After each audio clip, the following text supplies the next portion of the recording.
We're Hasani and Danielle Pettiford, and we're a real couple with real problems who almost called it quits. I was very frustrated. I became very disconnected, very jaded and cold. We have 4 children, going on 20 years of marriage, and we practice what we preach. Our mission, to change the way couples relate to one another and teach them the skills needed to improve the quality of their relationships. This is the Couples Academy Show. Well, good morning, everyone. Welcome to the Couples Academy Show. My name is Hasani. Thank you for tuning in from wherever you are all around the world. As you know, the Couples Academy Show is a place where people hang out to talk about love, life, and relationships. We've been in a series talking about the top complaints, because oftentimes when you've been in a relationship and you feel stuck, when there have been setbacks and disappointments and frustrations, there's a tendency to complain. And you complain out of your frustration because you want things to go right. And so we started this series talking about the things that women complain about, unhappy wives complain about in regards to how their husbands are or are not showing up. And now we're in part 2 of the continuation of that conversation, talking about how unhappy husbands complain about their wives. So I think it's been very helpful. Hopefully you're getting something out of this conversation. We gave you 5 yesterday. We're going to give you 5 more today. But listen, before we get started, make sure you like, share, and subscribe. Let the people know that we are here. Help grow this community. We want to reach millions of families all over this globe, and you play a major part in doing that. Every time you click subscribe, well, you can only do that one time, but every time you share, you're voting for us and you're letting other people know, hey, there's something you need to pay attention to. And it also helps in the algorithms, because the more engagement, the more interaction we have, then it helps to spread this message out to people who may not be familiar with the program. So doing that really supports. Once again, thank you, YouTube. Thank you, Facebook, and thank you, Instagram. Glad to see that you're here. Make sure you leave a comment so that we can engage with you. Really quickly to Anaya. I always get that name wrong. Sister, you know who you are. Right. Danielle, Ralph, Natural Beauty, LaShawn, Miss Jules, Vashawn, Charmaine, Troy, Valencia, Freddie, good to see you, brother. It's been a minute. Good to see you. Tamika, and on and on and on. We appreciate you for being here. We're going to begin to dive deep into this topic. We're talking about the top complaints that unhappy husbands have with their wives. We're going to jump into the next one, number 6, a continuation from yesterday. Unhappy husbands often complain because there isn't enough appreciation. It seems like there are things that husbands do that go unacknowledged, unappreciated, because the assumption is that's what you're supposed to do.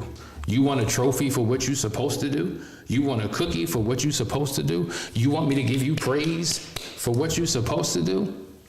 And so therefore, they don't get it. And if a husband isn't doing all that he's supposed to do and doing some of what he's supposed to do, the frustration is, well, you doing this, but you still not doing that. So it's more, what's being articulated more is what's not being done than what is being done. And that serves to demotivate him from doing anything at all.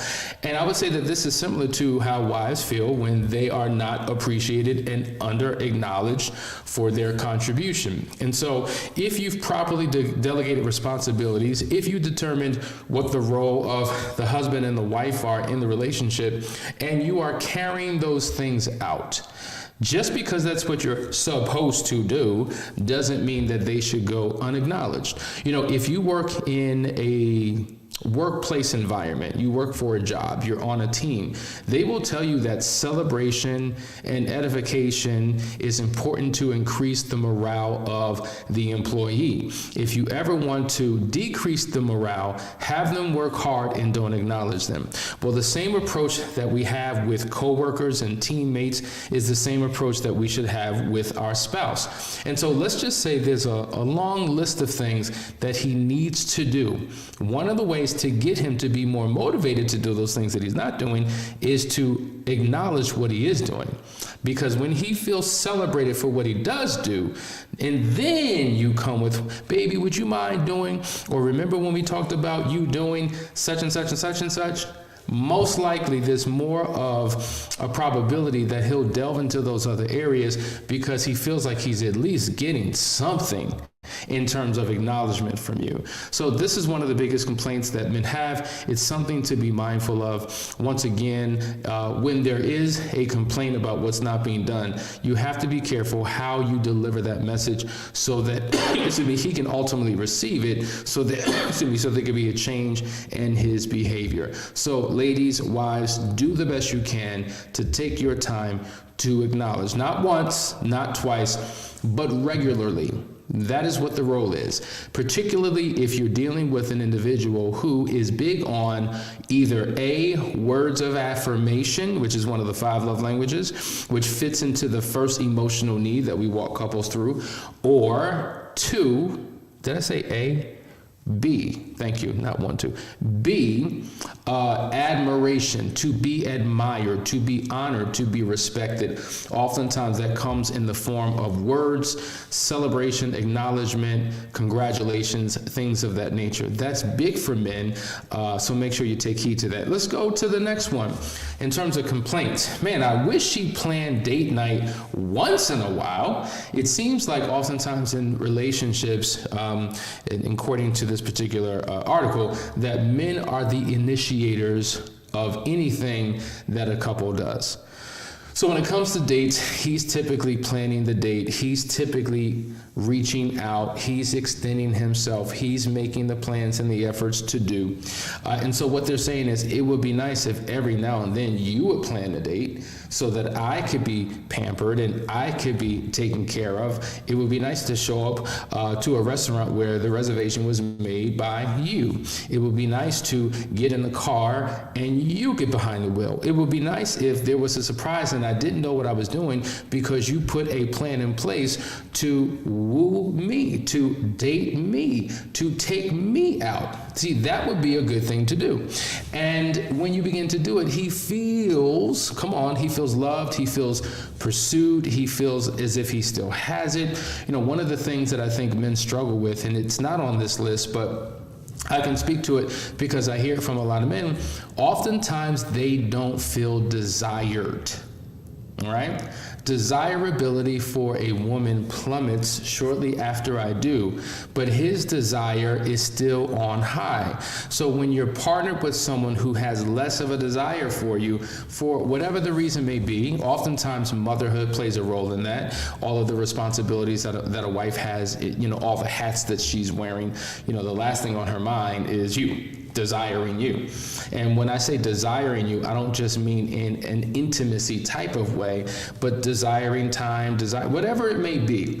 And so because they feel like, man, does she even desire me? Am I even attractive? Does she even want to be with me? I mean, she doesn't extend herself. She doesn't pursue. And women, if that's you, if you're the one who does pursue, if you do plan the dates, I'm not talking to you. I'm not talking to you. I'm talking to those who typically don't. So I would say put it in your rhythm, put it in your routine that you do that. One of the things that Danielle and I do, and we talked about this before, when it comes to date nights, we alternate.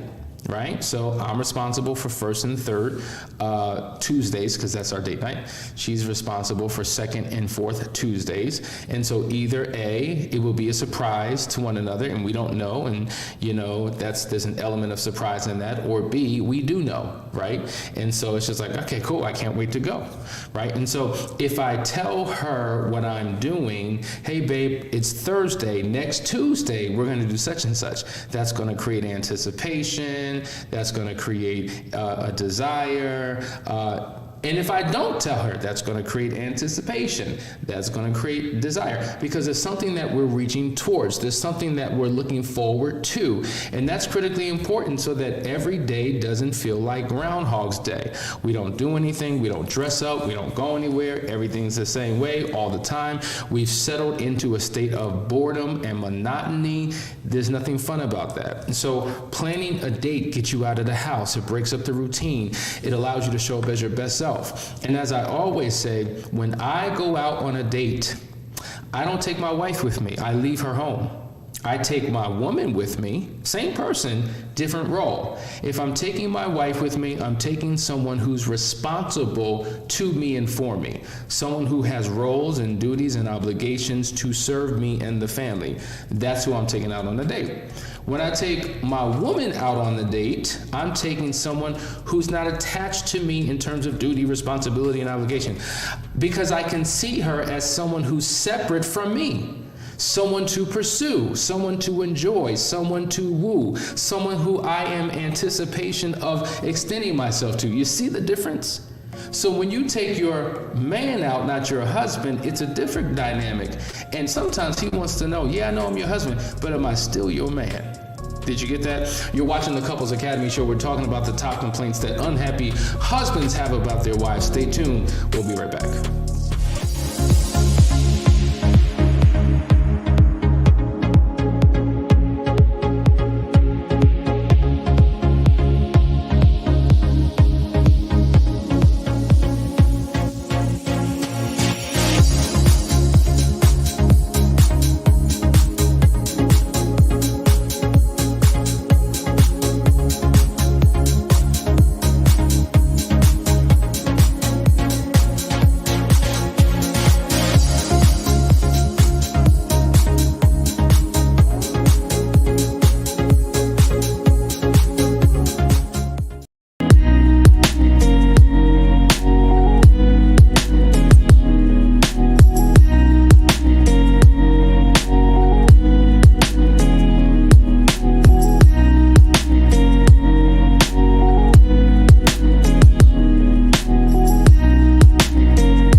Hey folks, we're back. You're watching the Couples Academy show. We're talking about the top complaints from unhappy husbands. I'm going to read some of these comments in real time. I don't get a chance to kind of read them prior to, so whatever they say, we're going to find out at the same time. Daniel says, ooh, wee. On point, with all types of symbols and all of that going on. Thank you, I appreciate that. Mike Bryan says, Mr. P, you snapped last night. It was hilarious, great topic. Did I snap? I'm trying to think about what we talked about. I snapped, I broke fly, I told it like it was. Well, sometimes we just need that. Jackie says, we have to be intentional. We must wake up every day with service on our minds, because someone out there will try to serve in your place. Leave no room for the enemy. Now, that is an absolute fact, and I will snap on that. I'm going to give you a bomb drop on that one because it deserves it. Let me tell you something. You better do it. Listen, I realize I'm in competition every single day that I wake up. I'm in competition because there's some joker out there that's going to try to get what I got, and I can't allow that. Like, at the end of the day, have you ever been to a restaurant and the food was aight? It was aight. Then you went down the street and found a similar restaurant, and the food was incredible. Not just was the food incredible, but the service, oh my God. The atmosphere, the ambiance, the mood, it was just so much better. And you're like, man, I don't feel like going to that other restaurant. Bump that restaurant. That restaurant will get no more of my money. In fact, I'm gonna go here, I'm gonna make it my spot and tell the world about it, because the experience was just that great. Have you ever been to a hotel You got into that hotel room and you're like, it's tight up in here, it's cold in here, these sheets aren't clean, the service is just not right. And then you go to that other hotel down the street. It wasn't a 3-star, it was a 4-star, 5-star, and it was an incredible experience. Well, where are you gonna put your money from that point forward? At that 4-star hotel. And oftentimes we are lackluster in our approach. We give the least of who we are, and we give the world the most of who we are. So the one that we signed up for, the one that we said I do to, our life partner doesn't even get of all of who we are. And it's ridiculous. When you said I do, it came with an expectation that you would be your best self, and we would have the best relationship that we can have. So let us make a decision today to be right, to do right, to show up as our best, so that we can take our lives to the next level. It's just frustrating when you sleeping with somebody, you wake up, you just looking at them like, I just can't believe it. Your friends get more time, your employees get more effort, everybody else gets all of this stuff, and then you come home giving me the least. I get the leftovers. You tired. You don't have time for this. You don't have time for that. Well, do I need to leave, become a stranger, so I can get the best of you? You see the crazy? And so guys, we need to get it together. I got a couple more comments. Kisha says, you're preaching, I can receive that. Well, I'm glad you got it. JD, there is a song by Dwelly, I hope I'm saying that right, that describes that very thing called I'm Cheating on My Girl. Maybe I need to listen to that song. I'm not familiar with that song, but I will definitely check that out. Gonzalez says, great nuggets. Am I still your man as she is still my woman? Leaving the duties home, continue the pursuit of dating and desire one of another. Very, very, very true. Let's go to the next point, guys. We're in a flow now. The next complaint that these unhappy husbands have about their wives: we don't have enough lighthearted conversation. I get scared every time you want to talk. Can we talk? Oh God. Can we talk? What do we... Because I remember the last time we had a conversation, I was told about everything I wasn't doing. I was told about how I wasn't showing up. I was told about all the problems. So every time you say, let's talk, or can we have a conversation, I'm just like, I'm busy. I don't know. I got to mow the lawn, even though it's at night. I got to shovel snow that's not on the ground. I got to do something. I got to get away from here, because I don't want to have these deep conversations that become mentally and emotionally exhausting, that go on for 3, 4, 5 hours. I got to go to work in the morning. It's 3 o'clock. We still talking about this. Then I'm off to work. You still want to talk. You're terror texting me in the middle of my day. Like these conversations. No, I just want something that's lighthearted. I just want to have fun. I just want to laugh. I just want to have a good time. Can we do that? Can we just be conversational? Can we just talk about things that are peripheral to us for a moment? That's what we want. So there's nothing wrong with having these deep conversations. They're necessary. We shouldn't live life by avoidance or issue avoidance, but let's find a balance and a flow. Let's laugh. Let's be lighthearted. Let's enjoy, in addition to having these deep conversations. If we begin to do that, things will begin to shift in our relational dynamic. Remember, there's a difference between your marriage and your relationship. You can be married, but the relationship part, there's just no connection. We're not feeling each other. We don't even enjoy being around each other because these conversations are just too intense. I see Jackie says, terror texting. That's true. You know who you are. You're terror texting. So I'm not even 2 minutes out the door, and you're blowing up my phone. You're FaceTiming me. You're Marco Poloing me. you're whatever these other apps are. You want to be committed or connected to me from the moment I leave the house to the moment I get in the door. And then while I'm at work, you know I'm in meetings. You know I'm with clients. You're terror texting me. What you doing? Why haven't you responded yet? And then you have all these expletives in and it's just like, oh God. Can I breathe? Can I talk? Can I walk? Can I enjoy my day? Now I'm stressed. I'm dealing with I'm telling you folks, be lighthearted. Be lighthearted. You know, if he's walking in with apprehension, if he's walking in with fear, if he always comes home late, well, why is he showing up late? Is he trying to avoid? Engage him in something different. create an environment that is conducive for a healthy dialogue between the two of you, and things will go well. Another comment that says, as a man, I personally like deep conversations. I'm the one to bring them up. My spouse is more reluctant to have those conversations. So, very good point, right? So we never talk about absolutes. Maybe that's the one thing you're missing in your relationship. You're missing that type of deep conversation. But for many, they're looking for the opposite. All right, I got something from Instagram. It says, my husband's exact words, I want things to be easy and not heavy. I finally understood this, where before I thought, hello, we are adults with responsibilities. Don't leave me alone with this. I have to remind myself he's my best friend, not my employee. Wow.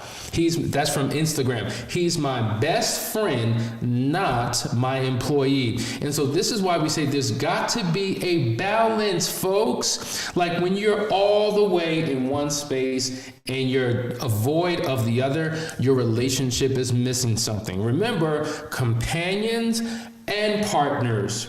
Companionship is the heartfelt connection.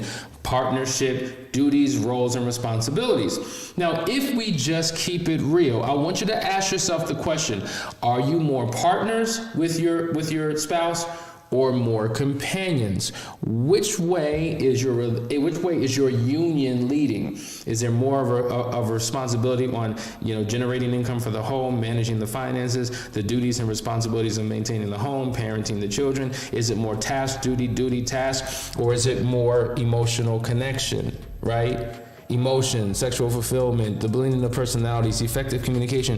Which way is it going? This is what we're talking about here on the Couples Academy show as we unpack the top complaints of unhappy husbands in their relationships. We'll be right back. We got one more segment to go. Stay right there.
Hey everybody, we're back.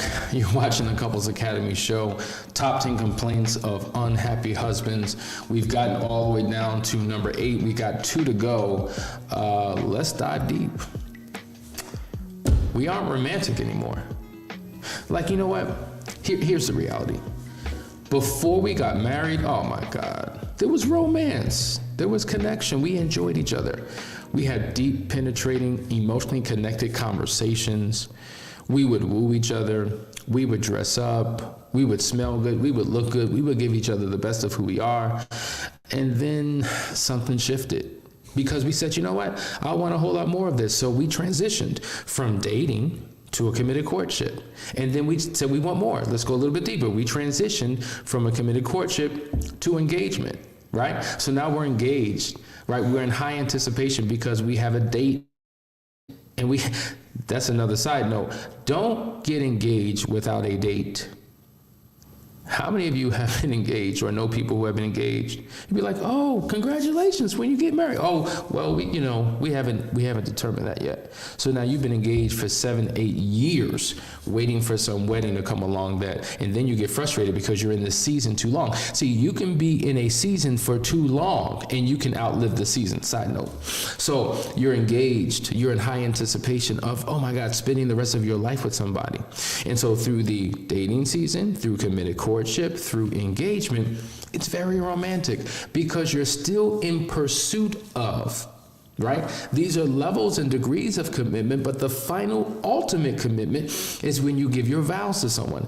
But the moment you say, I do, something shifts, and now it's all about duties and roles and responsibilities, and you as a person, your relational dynamic is no longer center stage.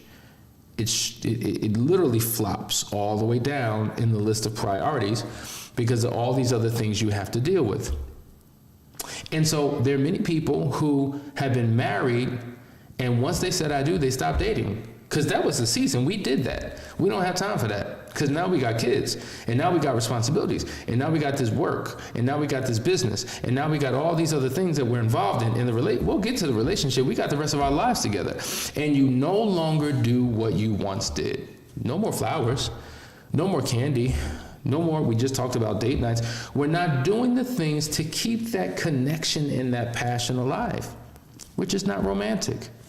And it plays a toll on your relationship.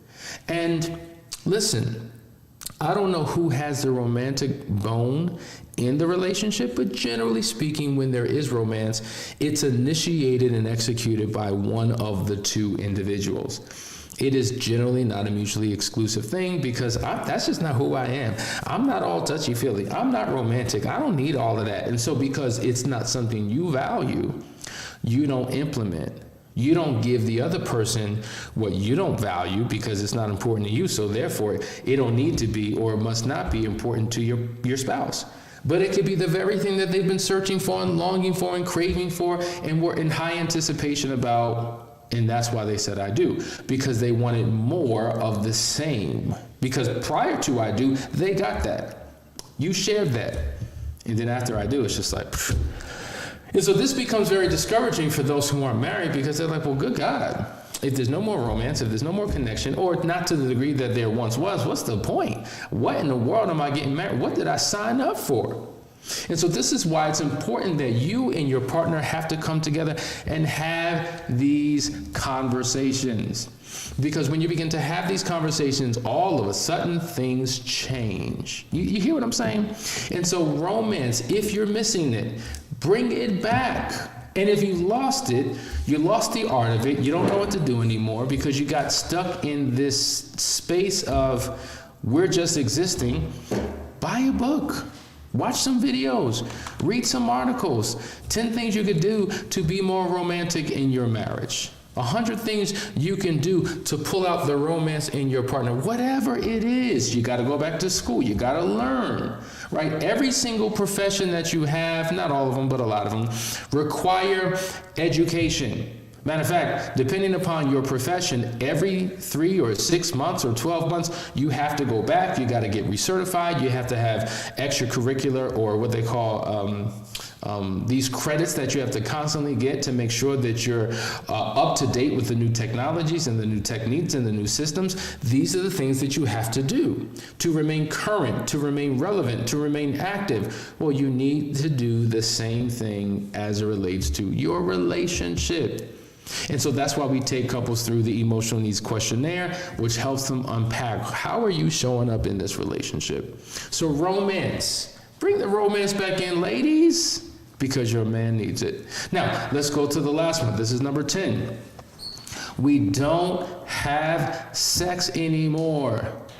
Matter of fact, at all.